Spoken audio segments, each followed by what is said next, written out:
ஆண்டவரும் கர்த்தருமாய் இயேசு கிறிஸ்துவின் வல்லமையுள்ள நாமத்தினாலும் உங்களை வாழ்த்துக்கிறேன். இன்றைக்கோ ஒரு புதிய நாளை தந்து நாம் எல்லாரும் சேர்ந்து ஆண்டவரோட வசனங்களை தியானிக்க போகிறோம். அதுக்காக கர்த்தரை நான் ஸ்தோத்திரிக்கிறேன். இன்றைக்கி தியானத்துக்காக நாம் தெரிஞ்சு கொண்ட விஷயம் மத்தேயு 8:22 இயேசு கிறிஸ்து சொல்கிறாங்க, என்னை பின்பற்றி வான்னு சொல்லி. நிறைய இடத்துல அப்படி சொல்லியிருக்காங்க. அதில் என்னை பின்பற்றி வான்னு சொல்லியிருக்காங்க. மத்தேயு 19:21 அப்படி தான் சொல்லியிருக்காங்க, என்னை பின்பற்றி வான்னு சொல்லிட்டு. அப்புறம் மார்க்கில் எல்லாமே இருக்குது அந்த வசனங்களை. லூக்கோவில் இருக்குது அந்த வசனத்தில் என்னை பின்பற்றி வா. மார்க்கு 10:21 ஒரு ஐஸ்வர்யவான் ஒருத்தன் வந்து, நல்ல போதகரே, நித்திய ஜீவன் அடையிறதுக்கு நான் என்ன செய்ய வேணும் அப்படின்னு சொல்கிறாங்க. அப்போ உடனே தானே ஆண்டவர் சொல்கிறாங்க, அவருக்கு தான் எல்லாம் தெய்வம் தெரியுமே, தெய்வமாயிடுச்சு அவர்.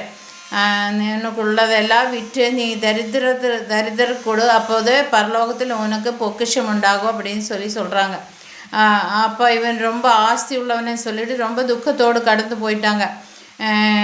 கடந்து போன ஒரு பாடு சிஷ்யர்கள்ட்ட சொல்கிறாங்க, ஐஸ்வர்யவானெல்லாம் பரலோகத்தை பிரவேசிக்கிறது கஷ்டம் சொல்லிவிட்டு, இவரை விற்று தரித்திரம் கொடுத்த பிற்பாடு நீ வந்து உன்னோட சிலுவை எடுத்துகிட்டு என்னை பின்பற்றி வான்னு சொல்கிறாங்க. உன்னோட சிலுவை, நமக்கு எல்லாருக்கும் ஒரு சிலுவை இருக்குது, பாடுகளும் கஷ்டங்களும் பிரச்சனைகளும் இருக்குது.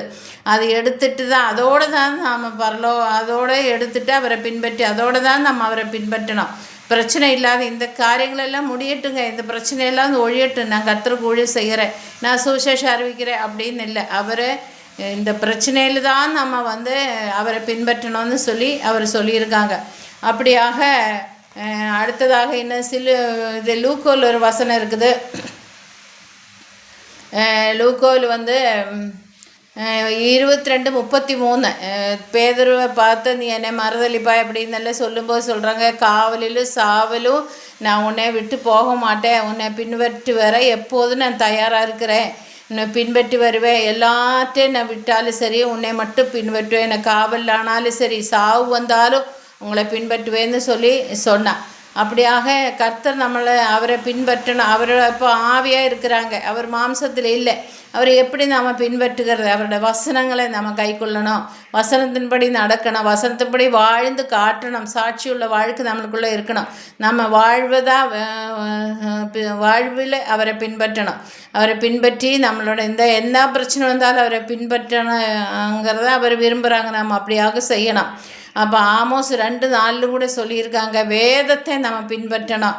நம்ம பிதாக்களெல்லாம் வேதத்தை மறந்தோம், அவரோட கட்டளை கைகொள்ளாமல்லாம் நடந்த மாதிரி நம்ம இருக்கக்கூடாது, நாம் வந்து பின்பற்றணும்னு சொல்லியிருக்காங்க. அவருடைய கிருபையில் அவருடைய கிருபையை நம்ம பின்பற்றிக்கொள்ளணும். அவருடைய சுபாவத்தை கனிகளெல்லாம் நம்ம வெளிப்படுத்தணும். அன்புள்ளவங்களாக இருக்கணும், சந்தோஷம் சமாதான விசுவாசத்தில் உள்ளவங்களாக எல்லா காரியத்தில் கனி நமக்குள்ளே வெளிப்படணும். அவருடைய சுபாவங்கள் நமக்குள்ளே வெளிப்படணும். அதுதான் பின்பற்றல்.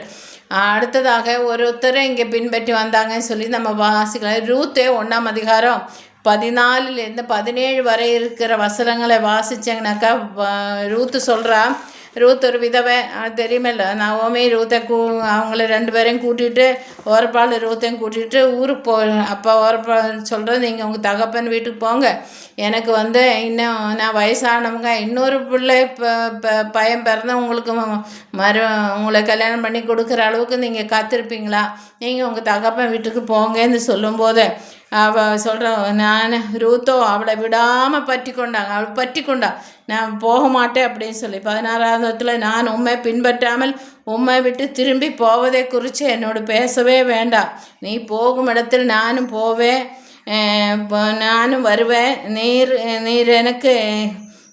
நீர் தங்குமிடத்தில் நானும் தங்குவேன், உம்முடைய ஜனம் என்னோட ஜனம், உன்னோட தேவன் என்னோட தேவன், உன்னை அடக்கம் பண்ண இடத்துல என்னையை அடக்கம் பண்ணுவேன்னு சொல்லிட்டு உறுதியாக அவள் சொன்னான். அப்படியாக உன்னோட தேவன் தான் எனக்கு தேவன், உன் ஜனமெல்லாம் எனக்கு என்னோட ஜனந்தான், நீ வந்து என்னை திரும்பி போகிறதை பற்றி பேசவே வேண்டாம், நான் விடாமல் உன்னையே நான் பற்றி கொள்ளுவேன், உங்கூட தான் இருப்பேன் அப்படின்னு சொல்லிட்டு விடாமல் ரூத்தை நவோமே பற்றி கொண்டேன்னு சொல்லி பார்க்கலாம். நாமளும் எந்த பிரச்சனை வந்தாலும் ரூத் அப்போ அவளை நினச்சி பார்த்தா அவளுக்கு ஒன்றுமே இல்லை, ஒன்றுமே இல்லை, சாப்பாட்டுக்கே இல்லை. அவள் போய் தான் அங்கே வயலில் பொறுக்கி அடித்து அரைச்சி அவள் சாப்பிட வேண்டியதாக இருக்குது. அந்த அளவுக்கு சாப்பாட்டுக்கு வழி இல்லாத கஷ்டத்திலும் அவள் அவளை விடாமல் பற்றி கொண்டு அவள் திரும்பி போகலை. நம்மளும் எந்த கஷ்டங்களும் எவ்வளவோ பிரச்சனைகள் நம்ம குடும்பத்தில் வந்தாலும் ஆண்டவரை மட்டும் மறுதளிக்கவும் கூடாது, அவரை விட்டு போகவும் கூடாது, பின்வாங்கவும் கூடாது. அவரை விடாமல் நம்ம பற்றி கொள்ளணும். அதுதான் கர்த்தருக்கு நாம் செய்கிற நன்றி கடன். நம்ம உளையான சேற்றிலும் பாவத்தில் விழுந்த நம்மளை எல்லாம் மீட்டெடுத்து அவரோட ஜீவனே கொடுத்து ரத்தத்தை கொடுத்து மீட்டு கொண்ட நன்றி கடன் நம்ம செய்யணும். அவரை விடாமல் நம்ம பற்றி கொள்ளவங்களாக இருக்கணும். அவரை பின்பற்ற நம்ம தயங்கக்கூடாது. நம்ம பிள்ளைகளுக்கு ஜென்ரேஷனுக்கெல்லாம் சொல்லுங்கள், அவர் விடாமல் அவரை அவரை அவரை பின்பற்றணும், அவருக்கு ஊழியம் செய்யணும். நன்றி கடன் மறக்கவே கூடாது. ஸ்தோத்திரம். ஜெபம் பண்ணலாமா? ஸ்தோத்திரிக்கிறேன் நல்ல தகப்பனே, நன்றியோடு உன்னை துதிக்கிற ஒப்பு கொடுத்து ஜெபிக்கிறேன். இதை கேட்குற அநேகருக்கு ஒரு உற்சாகம் தைரியத்தை நீ கொடுங்கப்பா. யாரும் பின்வாங்கக்கூடாது. எந்த பிரச்சனை வந்தாலும் பின்வாங்காத விதத்தில் விடாமல் உன்னை பற்றி கொள்ளக்கூடிய உன்னை பின்பற்றி வரக்கூடிய கிருபையை கொடுங்க சொல்லி ஜெபிக்கிற ஒவ்வொருத்தர் மேலே அந்த பாக்கியத்தை நீ கட்டளையிடுங்க. சோத்ராண்டவர் நன்றியோடு உன்னை துதிக்கிற சுவாமி. ஒப்பு கொடுத்து ஜெபிக்கிற கேட்குற அனைவருக்கும் அந்த பாக்கியம் உண்டு. இயேசுவின் நாமத்தினால் ஜெபிக்கிறேன் நல்ல பிதாவே, ஆமேன். இந்த செய்தியை நீங்கள் எங்கள் ஃப்ரெண்ட்ஸுக்கு சொந்த பந்தங்களுக்கெல்லாம் நீங்கள் அனுப்புங்க. சப்ஸ்கிரைப் பண்ணுங்கள். கர்த்தர் உங்களை ஆசீர்வதிப்பா. கமெண்ட்ஸ் கொடுங்க, குறை நிறைய எல்லாம் சொல்லுங்கள், கமெண்ட்ஸ் பண்ணுங்கள். கர்த்தர் உங்களை ஆசீர்வதிப்பாங்க. ஆமேன்.